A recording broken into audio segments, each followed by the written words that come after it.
Bonjour, avec vous Esma. À nouveau à notre vidéo par rapport à la formation ISTQB. Aujourd'hui, on va parler des 7 processus de test fondamental pour rafraîchir la mémoire. Notre dernière vidéo, on a discuté aussi des 7 principes généraux de test. Brièvement, on va vous donner. Normalement, c'est la première des choses, c'est le test montre la présence des défauts et si on trouve pas des défauts, ça ne dit pas que l'application est parfaite. On doit toujours vérifier pour trouver des anomalies et les corriger, fixer les bugs. Et là, les tests exhaustifs sont impossibles.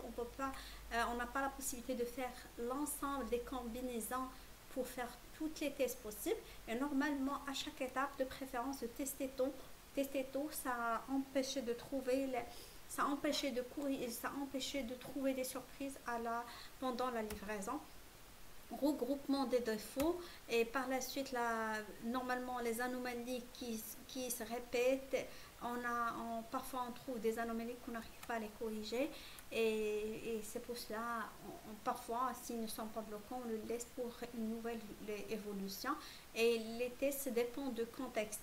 Et effectivement, vraiment, c'est selon le domaine, selon la criticité du domaine du travail. Et là, l'illusion de l'erreur. L'illusion de l'absence de l'erreur, c'est comme on croit qu'on n'a pas d'anomalie, mais par contre, peut-être s'est trompé, a mal formulé au niveau de la spécification. Aujourd'hui, on va parler des 7 processus du test fondamental. Normalement, une politique de test, c'est un document de haut niveau décrivant les principes, approches, objectifs majeurs et de l'organisation ayant trait au test. C'est-à-dire, politique de test, comme on dit, c'est un document, c'est comme le cahier de charge. Et normalement, il mentionne les principes, les objectifs majeurs. Là, il y a stratégie de test. Aussi, c'est un document de haut niveau définissant pour un programme les niveaux de test à exécuter. Qu'est-ce qu'on va utiliser comme type de test? Les niveaux de test. Un groupe d'activités de test qui sont organisées ensemble. D'accord? Niveau de test. Test d'intégration, système acceptation. Plan de test, c'est un document décrivant l'étendue, les ressources, le planning des activités de test prévues. Si vous êtes un testeur, normalement, vous devez avoir la possibilité de créer des plans de test avec des cas de test. D'accord? Là, plan de test, un document décrivant, normalement, il mentionne, c'est un document sur lequel il a mentionné tous les cas de test, les ressources qu'ils vont travailler sur le projet, le coût, le budget, le planning, et c'est pour, normalement, c'est la durée, la charge, le coût, le délai, tous ces détails sont mentionnés sur le plan de test. Les niveaux de test, comme on dit, on peut répéter ça. C'est juste, et il y aura toujours, vous aurez la possibilité de distinguer entre un plan de test, stratégie de test et politique de test. D'accord? Tester ne se réduit pas à exécuter des tests.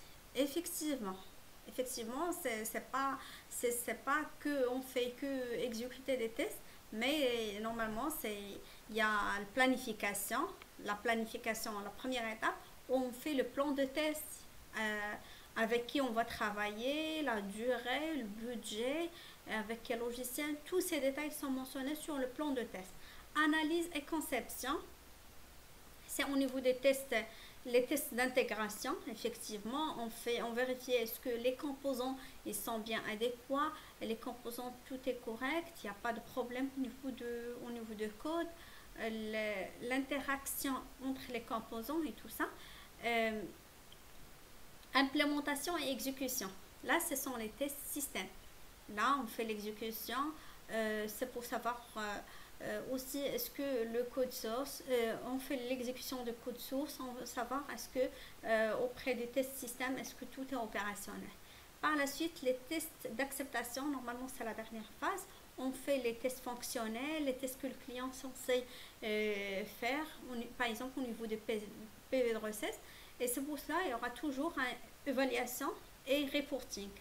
Reporting, là on fait remonter des cas de test qu'est-ce qu'on a obtenu et qu'est-ce qu'ils ne sont censés avoir.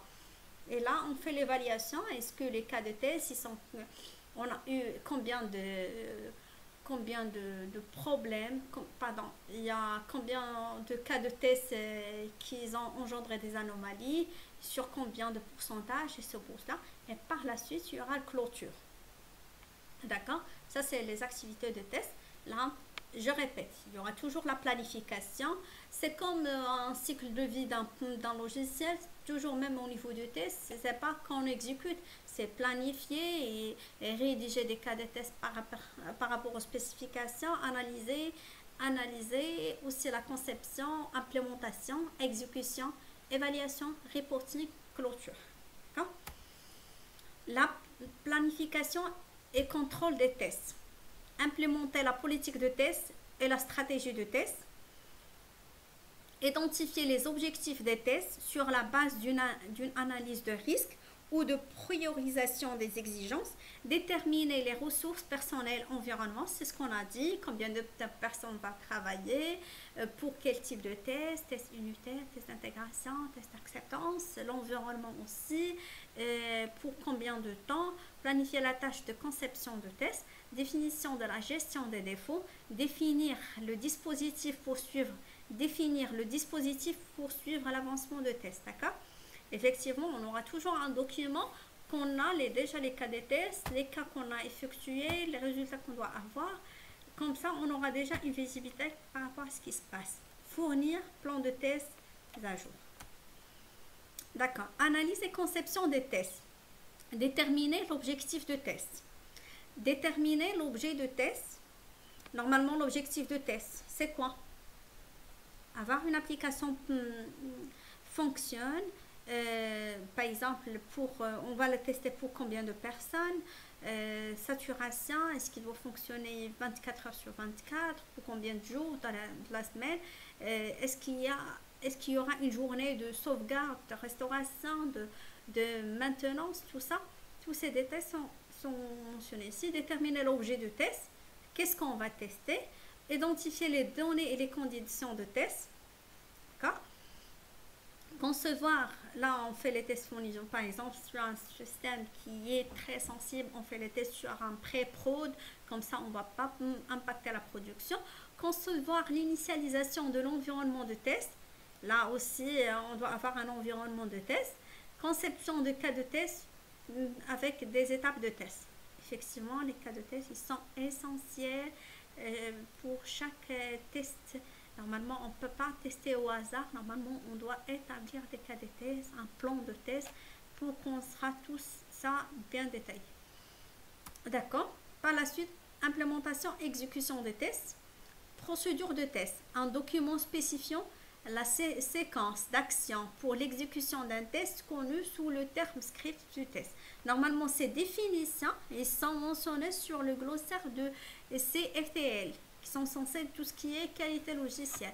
Suite de tests, un ensemble de plusieurs cas de test.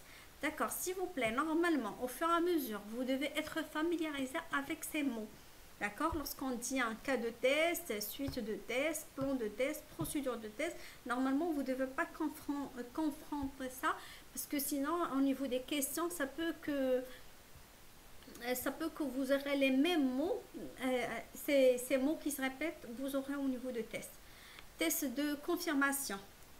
Test qui exécute des cas de test qui ont été en échec la dernière fois. D'accord? On a fait les tests, on a trouvé qu'il y a des anomalies.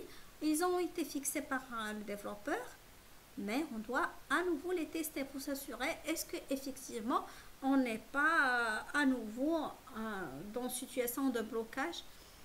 Tests de non-régression, les TNR, ils sont des tests d'un système préalablement testé après une modification pour assurer qu'il n'y a pas de défaut ou été nouvellement introduit. C'est-à-dire, ça, les tests de non-régression, je l'ai utilisé, je travaille avec eux, ou avec les TNR au niveau des évolutions.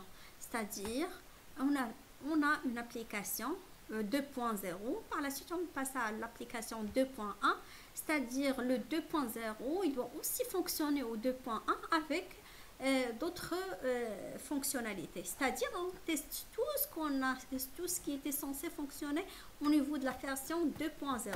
Je répète, au niveau d'une évolution, ce qui était censé fonctionner à la version précédente, on le teste au niveau de test de non-régression et aussi on teste de plus l'évolution qu'on a rajoutée de plus.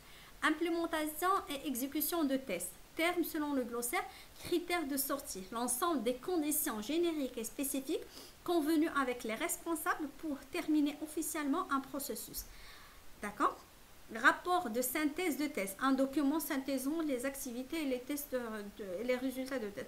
Là, on le fait parfois fichier Excel, les documents selon la société. Toujours, on a des cas de test avec le résultat attendu, avec le résultat obtenu. Toujours, on doit avoir de reporting pour avoir une visibilité sur ce qu'on a testé, qu'est-ce qu'on a constaté comme anomalie.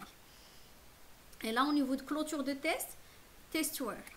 Tous les utilisateurs, les utilitaires et logiciels d'application utilisés conjointement pour planifier, concevoir et exécuter les tests, la documentation, les scripts, les entrées, les résultats attendus, les bases de données. Cette étape est pour but de vérifier les livrables, clôturer les rapports ou créer des demandes des évolutions, fournir les testware à l'organisation qui se charge de la maintenance.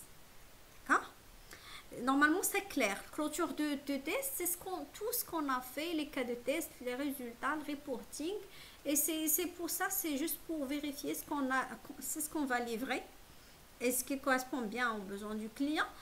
Clôturer les rapports pour demander des évolutions, c'est bon, on a constaté que cette application fonctionne, mais normalement, on a constaté qu'il y a des bugs, mais qui n'impactent pas la production, mais ils sont être censés corriger à la nouvelle version, c'est-à-dire à la nouvelle évolution.